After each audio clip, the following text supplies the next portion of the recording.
पूर्णिमा तिथि का हिंदू धर्म में विशेष महत्व है। इसे धनदायक और संतानदायक व्रत माना गया है। जो लोग पूरे विधि विधान से पूर्णिमा का व्रत करते हैं और पूर्णिमा के दिन चंद्रमा को अर्घ्य देते हैं, उन पर भगवान विष्णु और माता लक्ष्मी की विशेष कृपा होती है। आइए जानते हैं पूर्णिमा व्रत की कथा। द्वापर युग में एक समय की बात है कि यशोदा जी ने कृष्ण से कहा, हे कृष्ण, तुम सारे संसार के उत्पन्न करता, पोषण तथा उसके संहार करता हो।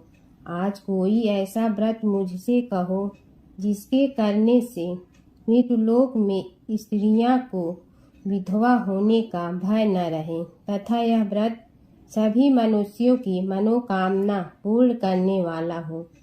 श्री कृष्ण कहने लगे, हे माता, तुमने अति सुंदर प्रश्न किया है। मैं तुमसे ऐसे ही व्रत को सविस्तार कहता हूँ। सौभाग्य की प्राप्ति के लिए स्त्रियों को अर्थात 32 पूर्णिमाओं का व्रत करना चाहिए।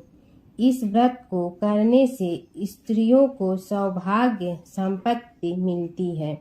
यह व्रत अचल सौभाग्य को देने वाला और भगवान शंकर के प्रति मनुष्य मात्र की भक्ति को बढ़ाने वाला है। यशोदा जी कहने लगी, हे कृष्ण, सर्वप्रथम इस व्रत को मृतलोक में किसने किया था, इसके विषय में विस्तार पूर्वक मुझसे कहो। श्री कृष्ण जी कहने लगे कि इस भूमंडल पर एक अत्यंत प्रसिद्ध राजा चंद्रहास से पालित अनेक प्रकार के रत्नों से परिपूर्ण कातिका नाम की एक नगरी थी। वहाँ धनेश्वर नाम का एक ब्राह्मण था और इसकी स्त्री अति सुशील रूपवती थी। दोनों ही उस नगरी में बड़े प्रेम से साथ रहते थे। घर में धन धान्य आदि की कोई कमी नहीं थी। उनको एक बड़ा दुख था, उनकी कोई संतान नहीं थी, जिस वजह से वह बहुत दुखी रहते थे। एक दिन एक बड़ा तपस्वी योगी उस नगरी में आया। वह योगी बाकी सभी घरों से भिक्षा मांगकर भोजन किया करता था, लेकिन उस ब्राह्मण के घर से भिक्षा नहीं मांगा करता था। एक दिन योगी गंगा किनारे भिक्षा मांगकर प्रेम पूर्वक खा रहा था कि धनेश्वर ने योगी को यह सब करते देख लिया। सब कार्य किसी प्रकार से देख लिया। अपनी भिक्षा अनादर से दुखी होकर धनेश्वर योगी से बोले, और सभी घरों से भिक्षा लेते हैं, परंतु मेरे घर की भिक्षा कभी भी नहीं लेते, इसका क्या कारण है? योगी कहने लगा कि आपके धर्म हमें इस बात की आज्ञा नहीं देता है, क्योंकि अभी आप गृहस्थ जीवन में एक सुख से वंचित हैं। आपके घर संतान होने पर मैं आपके घर से भी भिक्षा स्वीकार कर लूंगा। उन्होंने कहा कि जिसे संतान नहीं है उसके घर से भिक्षा लेने से मेरे भी पतित हो जाने का भय है। धनेश्वर यह सब बात सुनकर बहुत दुखी हुआ और हाथ जोड़कर योगी के पैरों पर गिर पड़ा तथा दुखी मन से कहने लगा कि आप मुझे संतान प्राप्ति के उपाय बताइए। आप सर्वज्ञ हैं, मुझ पर अवश्य ही यह कृपा कीजिए। धन की मेरे घर में कोई कमी नहीं है, लेकिन मैं संतान न होने के कारण अत्यंत दुखी हूँ। आप मेरे इस दुख का हरण कीजिए। यह सुनकर योगी कहने लगे, तुम चंडी की आराधना करो। घर पहुंचकर उन्होंने यह सारी बात अपनी पत्नी को बताई और खुद वन में चला गया। वन में पहुंचकर उसने चंडी की आराधना की और उपवास किया।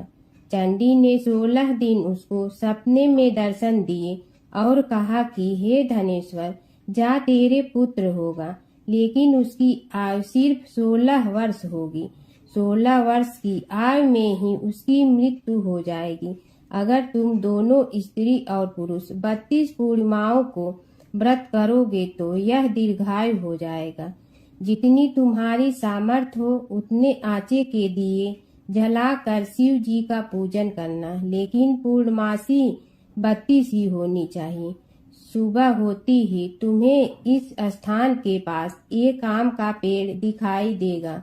उस पर चढ़कर एक फल तोड़कर अपने घर चले जाना। अपनी स्त्री का इस बारे में बताना। सुबह स्नान होने के बाद वह स्वच्छ होकर शंकर जी का ध्यान करके उस फल को खा ले। तब शंकर भगवान की कृपा से उसको गर्भ हो जाएगा। जब ब्राह्मण सुबह उठा तो उसे उस स्थान पर आम का पेड़ दिखाई दिया और वह उससे फल तोड़ने के चढ़ा, लेकिन वह पेड़ पर चढ़ नहीं पा रहा था। यह देखकर उसे बड़ी चिंता हुई। उसने भगवान गणेश की उपासना की और कहा, हे दयानिधि, अपने भक्तों के विघ्नों का नाश करके उनके मंगल कार्य को करने वाले, दुष्ट का नाश करने वाली, रिद्धि सिद्धि देने वाले, आप मुझे इतना बल दे कि मैं अपनी मनोकामना पूरी कर सकूं। इसके बाद वह पेड़ से फल तोड़कर अपनी पत्नी के पास पहुंचा। उसकी पत्नी ने अपने पति के कहे अनुसार इस फल को खा लिया और वह गर्भवती हो गई। देवी की कृपा से उसे बहुत सुंदर पुत्र पैदा हुआ। उसका नाम उन्होंने देवी दास रखा। माता पिता के हर्ष और शोक के साथ वह बालक बढ़ने लगा। भगवान की कृपा से बालक बहुत ही सुंदर था, सुशील और पढ़ाई लिखाई में भी बहुत ही निपुण था। दुर्गा जी की कथा अनुसार उसकी माता से 32 पूर्णमासी का व्रत रखा। जैसे ही 16वां वर्ग लगा, दोनों पति पत्नी बहुत दुखी हुए, कहीं उनके पुत्र की मृत्यु न हो जाए। उन्होंने सोचा कि अगर उनके सामने यह सब हुआ तो वह कैसा देख पाएंगे। तभी उन्होंने देवीदास के मामा को बुलाया और 1 वर्ष के लिए देवीदास को काशी में पढ़ने के लिए भेज दिया। 1 वर्ष के बाद उसे वापस लेकर आ जाना। देवीदास अपने माता के साथ एक घोड़े पर सवार होकर चल दिया। उसके मामा को भी यह बात पता नहीं था। दोनों पति पत्नी से 32 पूर्णमासी का व्रत पूरा किया। दूसरी तरफ मामा और भांजा दोनों रात गुजारने के लिए रास्ते में एक गांव में रुके। उस दिन उस गांव में ब्राह्मण की कन्या का विवाह होने वाला था। जिस धर्मशाला में वर और बारात के बाकी लोग रुके हुए थे, उसी धर्मशाला में देवीदास और उसका मामा ठहर गए। उधर कन्या को तेल आज चढ़ाने के बाद जब लग्न का समय आया तो वर की तबीयत खराब हो गई। वर के पिता ने अपने परिवार वालों से विचार विमर्श करके कहा कि यह देवीदास मेरे पुत्र जैसा ही है, मैं इसके साथ लगन करा दूं और बाद में बाकी सारे काम मेरे बेटे के साथ पूरे हो जाएंगे। ऐसे कहने के बाद वर के पिता देवीदास को मांगने के लिए उसके मामा के पास गए और उन्हीं सारी बात बताई। मामा ने कहा कि कन्यादान में जो कुछ भी मिलेगा वो हमें दे दिया जाए। वर के पिता ने बात स्वीकार कर ली। इसके बाद देवीदास का विवाह कन्या के साथ संपन्न हो गया। इसके बाद वह अपनी पत्नी के साथ भोजन न कर सका और मन में विचार करने लगा कि न जाने यह किसकी पत्नी होगी। यह सोचकर उसकी आंखों में आंसू आ गए। तब वधू ने पूछा कि क्या बात है, आप उदास क्यों हैं? तब उसने सारी बातें पत्नी को बता दी। तब कन्या कहने लगी, यह ब्रह्मा विवाद के विपरीत है। आप ही मेरे पति हैं, मैं आपकी पत्नी रहूंगी, किसी अन्य की कभी नहीं। तब देवीदास ने कहा, ऐसा मत करिए, क्योंकि मेरी आय बहुत कम है, मेरे बाद आपका क्या होगा। लेकिन उसकी पत्नी नहीं मानी और बोली, स्वामी आप भोजन कीजिए। दोनों रात में सोने के लिए चले गए। सुबह देवीदास ने पत्नी को 4 नगों से जड़ी एक अंगूठी दी और एक रुमाल दिया और बोला कि हे प्रिय, इसे लो और संकेत समझकर स्थिर चित्त हो जाओ। मेरे मरण और जीवन जानने के लिए एक पुष्प वाटिका बना लो, उसमें सुगंधित वाली एक नव मल्लिका लगा लो, उसको प्रतिदिन जल से सींचा करे और आनंद के साथ खेलो कूदो। जिस समय और जिस दिन मेरा प्राणांत होगा उस दिन यह फूल सूख जाएंगे। जब यह फिर से हरे हो जाए तो जान लेना मैं जीवित हूँ। यह समझाकर वह वहां से चला गया। इसके बाद वह जब वर और बाकी बाराती मंडप में आए तो कन्या ने उसे देखकर कहा कि ये मेरे पति नहीं है, मेरे पति वह हैं जिनके साथ रात में विवाद हुआ है, इसके साथ मेरा विवाह नहीं हुआ है। अगर यह वही है तो यह बताए कि मैंने इसके क्या दिए हैं। साथ ही कन्यादान के समय को आभूषण मिले उन्हें दिखाए। कन्या की ये सारी बातें सुनकर वह कहने लगा कि मैं यह सब नहीं जानता। इसके बाद सारी बारात भी अपमानित होकर लौट गई। भगवान कृष्ण बोले, हे माता, इस प्रकार देवी दास काशी चला गया। कुछ समय जब बीत गया तो एक सर्प उसको डसने के लिए वहां आया, लेकिन वह उसको काट नहीं पाया, क्योंकि उसकी माता ने पहले ही 32 पूर्णिमा का व्रत कर लिए थे। इसके बाद खुद काल वहां पहुंचा। भगवान की कृपा से तभी वहां माता पार्वती और भगवान गणेश आ गए। देवी दास को मूर्छित दशा में देखकर माता पार्वती ने भगवान शिव से प्रार्थना की, महाराज, इस बालक की माता ने पहले ही 32 पूर्णिमा के व्रत कर लिए हैं, आप इसको प्राण दे। भगवान शिव ने माता पार्वती के कहने पर उसे प्राण दान दे दिया। उधर उसकी पत्नी उसके काल की प्रतीक्षा कर रही थी। उसकी पत्नी ने जाकर देखा कि पुष्प और पात्र दोनों ही नहीं है तो उसको बहुत आश्चर्य हुआ, और जब उसने देखा कि पुष्प वाटिका फिर से हरी हो गई तो वह समझ गई कि उसका पति जिंदा हो गया है। इसके बाद वह बहुत ही प्रसन्न होकर अपने पिता से कहने लगी कि मेरे पति जीवित हैं, उनको ढूंढिए। जब 16वां वर्ष व्यतीत हो गया तो देवी दास भी अपने मामा के साथ काशी चल दिया। इधर उसकी पत्नी के परिवार वाले उसे ढूंढने के लिए जा रहे थे कि उन्होंने देखा कि देवी दास और उसका मामा उधर ही आ रहे थे। उसको देखकर उनके ससुर बहुत प्रसन्न हुए और उसे अपने घर ले आए। वहाँ सारा वर्ग इकट्ठा हो गया और कन्या ने भी उसे पहचान लिया। देवी दास ने इसके बाद अपनी पत्नी और मामा को लेकर वहाँ से चल दिया। उसके ससुर ने भी उसे बहुत धन दहेज दिया। जब वह अपने घर की तरफ चल रहा था तो उसके माता पिता को लोगों ने खबर कर दी, तुम्हारा पुत्र देवी दास अपनी पत्नी और मामा के साथ आ रहा है। ऐसा समाचार सुनकर पहले तो उन्हें विश्वास नहीं हुआ, लेकिन जब देवी दास आया और उसने अपने माता पिता के पैर छुए तो देवी दास के माता पिता ने उनका माथा चूमा और दोनों को अपने सीने से लगा लिया। दोनों को आने की खुशी से धनेश्वर ने बहुत दान दक्षिणा ब्राह्मणों को दे दिया। श्री कृष्ण जी कहने लगे कि इस तरह धनेश्वर को 32 पूर्णिमा का व्रत के प्रभाव से संतान प्राप्त हुई। जो स्त्रियां इस व्रत को करती हैं वह जन्म जन्मांतर तक वैधव्य का दुख नहीं भोगती हैं और सदैव सौभाग्यवती रहती हैं। यह मेरा वचन है। यह व्रत संतान देने वाला और सभी मनोकामना को पूर्ण करने वाला है। एक समय की बात है कि विष्णु भगवान का विवाह लक्ष्मी जी के साथ निश्चित हो गया। विवाह की तैयारी होने लगी। सभी देवताओं को निमंत्रण भेजे गए, परंतु गणेश जी को निमंत्रण नहीं दिया।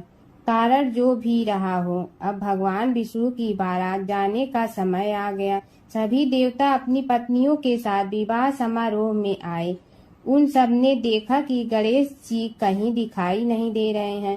तब वे आपस में चर्चा करने लगे कि क्या गणेश जी को कोई न्योता नहीं दिया है या स्वयं गणेश जी ही नहीं आए हैं। सभी को इस बात पर आश्चर्य होने लगा। तभी सब ने विचार किया कि विष्णु भगवान से ही इसका कारण पूछा जाए।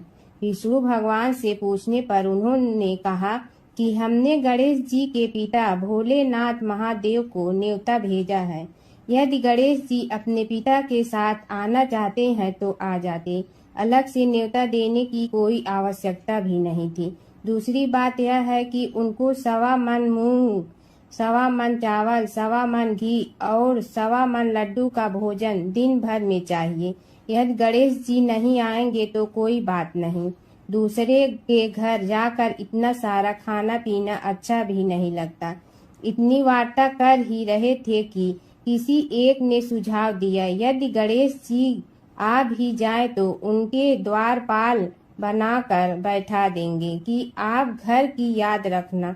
आप तो चूहे पर बैठकर धीरे धीरे चलोगे तो बारात से बहुत पीछे रह जाओगे। यह सुझाव भी सबको पसंद आ गया तो विष्णु भगवान ने भी अपनी सहमति दे दी। होना क्या था कि इतने में गणेश जी वहां आ पहुंचे और उन्हें समझा बुझा कर घर की रखवाली करने बैठा दिया गया। बारात चल रही थी, तब नारद जी ने देखा कि गणेश जी तो दरवाजे पर ही बैठे हुए हैं। तो वे गणेश जी के पास गए और रुकने का कारण पूछा। गणेश जी कहने लगे कि विष्णु भगवान ने मेरा बहुत अपमान किया है। नारद जी ने कहने लगे कि अपनी मूसक देना को आगे भेज दे, तो वह रास्ता खोद देगी, जिससे उनके वाहन धरती में धंस जाएंगे। तब आपको सम्मान पूर्वक बुलाना पड़ेगा। अब तो गणेश जी ने अपनी मूसक सेना जल्दी से आगे भेज दी और सेना ने जमीन पोली कर दी। जब बारात वहां से निकली तो रथों के पहिए धरती में धंस गए। लाख कोशिश करे परंतु पहिए नहीं निकले। सभी ने अपने अपने उपाय किए परंतु पहिए तो नहीं निकले, बल्कि जगह जगह से टूट गए। किसी की समझ में नहीं आ रहा था कि अब क्या किया जाए। तब तो नारद जी ने कहा, आप लोगों ने गणेश जी का अपमान करके अच्छा नहीं किया। यदि उन्हें मना कर लाया जाए तो आपका कार्य सिद्ध हो सकता है और यह संकट टल सकता है। शंकर भगवान ने अपने दूत नंदी को भेजा और वे गणेश जी को लेकर आए। गणेश जी का आदर सम्मान के साथ पूजन किया। तब कहीं रथ के पहिए निकले। अब रथ के पहिए निकल के परंतु टूट फूट गए तो उन्हें सुधारे गए। पास के खेत में खाती काम कर रहा था, उसे बुलाया गया। खाती अपना कार्य करने के पहले श्री गणेशाय नमः कहकर गणेश जी की वंदना मन ही मन करने लगा। देखते ही देखते खाती ने सभी पहियों को ठीक कर दिया। तब खाती कहने लगा कि हे देवताओं, आपने सर्वप्रथम गणेश जी को नहीं मनाया होगा और न ही उनकी पूजन की होगी, इसीलिए तो आपके साथ यह संकट आया है। हम तो मूर्ख अज्ञानी हैं, फिर भी पहले गणेश जी को पूजते हैं, उनका ध्यान करते हैं। आप लोग तो देवतागण हैं, फिर भी आप गणेश जी को कैसे भूल गए। अब आप लोग भगवान श्री गणेश जी की जय बोल कर जाएं तो आपके सब काम बन जाएंगे और संकट कट जाएंगे। ऐसा कहते हुए बारात वहां से चल दी और विष्णु भगवान को लक्ष्मी जी के साथ विवाह संपन्न करा के सभी सकुशल घर लौट आए। हे गणेश जी महाराज, आपने विष्णु को जैसे कारज सारियो ऐसे कारज सबको सिद्ध कर जो। बोलो गजानन भगवान की जय। विष्णु भगवान की कथा। एक नगर में एक सेठ व एक सेठानी रहते थे और सेठानी रोज विष्णु भगवान की पूजा करती थी। सेठ को उसका पूजा करना बिल्कुल अच्छा नहीं लगता था। इसी वजह से एक दिन सेठ ने सेठानी को घर से निकाल दिया। घर से निकलने पर वह जंगल की ओर गई तो देखा 4 आदमी मिट्टी खोदने का काम कर रहे थे। उसने कहा कि मुझे नौकरी पर रख लो। उन्होंने उसे रख लिया, लेकिन मिट्टी खोदने से सेठानी के हाथों में छाले पड़ गए और उसके बाल भी उड़ गए। वह आदमी कहते हैं कि बहन, लगता है तुम किसी अच्छे घर की महिला हो, तुम्हें काम करने की आदत नहीं है। तुम एक काम रहने दो और हमारे घर का काम कर लिया करो। वह चारों आदमी उसे अपने साथ घर ले गए और वह 4 मुट्ठी अनाज लाते और सभी बांट कर खा लेते। एक दिन सेठानी ने कहा कि कल से 8 मुट्ठी अनाज लाना। अगले दिन वह 8 मुट्ठी अनाज लाए और सेठानी पड़ोसन से आग मांग लाई। उसने भोजन बनाया, विष्णु भगवान को भोग लगाया, फिर सभी को खाने को दिया। सारे भाई बोले कि बहन, आज तो भोजन बहुत स्वादिष्ट बना है। सेठानी ने कहा कि भगवान का जूठा है तो स्वाद तो होगा ही। सेठानी के जाने के बाद सेठ भूखा रहने लगा और आस पड़ोस के सारे लोग कहने लगे कि ये तो सेठानी के भाग्य से खाता था। एक दिन सेठ अपनी सेठानी को ढूंढने चल पड़ा। उसने ढूंढते हुए वह भी उस जंगल में पहुंच गया जहां वह चारों आदमी मिट्टी खोद रहे थे। सेठ ने उन्हें देखा तो कहा कि भाई, मुझे भी काम पर रख लो। उन आदमियों ने उसे काम पर रख लिया, लेकिन मिट्टी खोदने से उसके भी हाथों में छाले पड़ गए और बाल उड़ने लगे। उसकी यह हालत देख चारों बोले कि तुम्हें काम की आदत नहीं है, तुम हमारे साथ चलो और हमारे घर में रह लो। सेठ उन चारों आदमियों के साथ उनके घर चला गया और जाते ही उसने सेठानी को पहचान लिया, लेकिन सेठानी घूंघट में थी तो सेठ को देख नहीं पाई। सेठानी ने सभी के लिए भोजन तैयार किया और हर रोज की भांति विष्णु भगवान को भोग लगाया। उसने उन चारों भाइयों को भोजन परोस दिया, लेकिन जैसे ही वह सेठ को भोजन देने लगी तो विष्णु भगवान ने उसका हाथ पकड़ लिया। भाई बोले कि बहन, ये तुम क्या कर रही हो? वह बोली, मैं कुछ नहीं कर रही हूँ, मेरा हाथ तो विष्णु भगवान ने पकड़ लिया है। भाई बोले, हमें भी विष्णु भगवान के दर्शन कराओ। उसने भगवान से प्रार्थना की तो विष्णु जी प्रकट हो गए। सभी ने दर्शन किए। सेठ ने सेठानी से क्षमा मांगी और सेठानी को साथ चलने को कहा। भाइयों ने अपनी बहन को बहुत सा धन देकर विदा किया। जब सेठानी के साथ सेठ भी भगवान विष्णु की पूजा करने लगा और उनके परिणाम से उनका घर अन्न धन से भर गया। ओम जय जगदीश हरे, स्वामी जय जगदीश हरे। भक्त जनों के संकट क्षण में दूर करे। ओम जय जगदीश हरे। जो ध्यावे फल पावे, दुख बिन से मन का। सुख संपत्ति घर आवे, कष्ट मिटे तन का। ओम जय जगदीश हरे। मात पिता तुम मेरे, शरण कहूँ किसकी। तुम विनय और न दूजा, आस करूँ जिसकी। ओम जय जगदीश हरे। तुम पूर्ण परमात्मा, तुम अंतर्यामी।